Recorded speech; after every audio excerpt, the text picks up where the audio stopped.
Apple lost more than $1 billion. Revenue was falling. Its market share had been cut nearly in half. According to New York Times, the company was about 90 days from going broke. Today, Apple is one of the world's most valuable companies. So, what actually saved Apple? To answer that, we need to go back to the late 1990s. Apple wasn't just losing money, it was losing its customers. According to Apple's 1996 annual report, its gross margin had dropped to $9.8 billion. And things got even worse. The following year, Apple's revenue fell to over $7 billion. The numbers kept getting worse. Mac sales kept falling. And confidence in Apple continued to fade. People were starting to wonder if Apple even had a future. So, how did Apple end up here? One of Apple's biggest problems was its product lineup.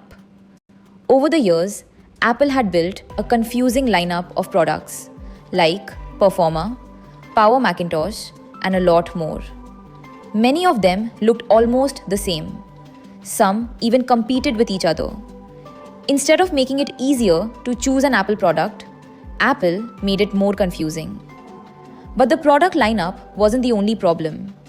In Apple's 1996 annual report, the company admitted that customers were starting to worry about its strategy, its financial situation, even its future. This wasn't just a bad year. People were starting to wonder whether the company would survive. Apple couldn't fix these problems by simply releasing another product.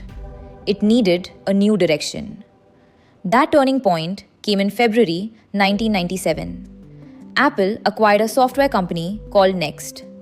The deal brought new software to Apple, but more importantly, it brought back one familiar face, Steve Jobs. Jobs first returned as an advisor. A few months later, he became Apple's interim CEO. Apple had already started restructuring the business, but the company still lacked a clear direction. Steve Jobs changed that. According to Forbes, one of Steve Jobs' biggest strengths wasn't saying yes to more ideas. And that's exactly what happened next. One of the first things Steve Jobs changed wasn't the tech. It was the product strategy. Instead of trying to build something for everyone, Apple decided to focus. Every product now had to fit into just 4 categories: consumer desktop, consumer portable, professional desktop, professional portable. If a product didn't fit, it was removed. Apple went from a confusing product lineup to one with a clear purpose. It stopped trying to build everything. Instead, it focused on building fewer products but building them better. Apple's lineup finally made sense. That decision would become one of the foundations of Apple's comeback. But Apple still had another problem. Customers still weren't sure Apple had a future. Even if Apple built great products, people needed to believe the company would still be around to support them. Then something happened that nobody expected. In August 1997, Steve Jobs walked onto the stage at Macworld. Suddenly, Bill Gates appeared behind Steve Jobs. The audience immediately started booing. After all, Microsoft had been Apple's biggest competitor for years. So why was Bill Gates on Apple's stage? Steve Jobs knew if Apple wanted to move forward, it couldn't keep treating Microsoft like the enemy. The two companies announced an agreement. Microsoft would invest $150 million in Apple, and Microsoft Office would continue on the Mac for the next 5 years. The investment itself wasn't the important part. It was what it told the world. Apple wasn't going away. For the first time in a long time, people had a reason to believe Apple might survive.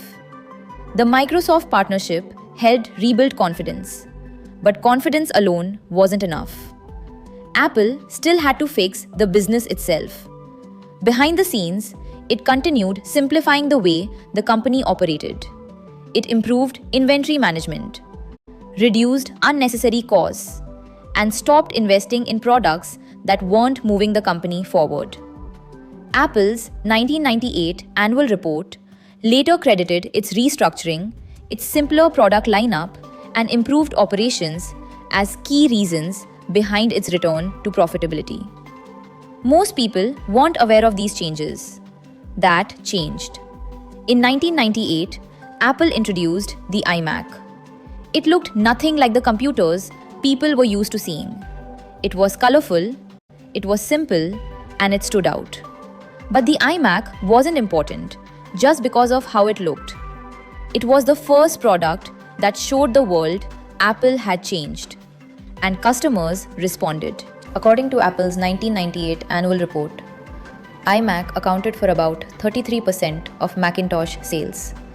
Apple's new direction was paying off. So, what actually saved Apple? It wasn't one product, and it wasn't one investment. It was a series of strategic decisions, a clearer direction, a simpler product lineup, rebuilding customer confidence. It transformed the way the business operated. And finally, it started building products people genuinely wanted again. Just 1 year later, Apple's own 1998 annual report told a completely different story. Apple had returned to profitability. Thanks for watching. See you in the next.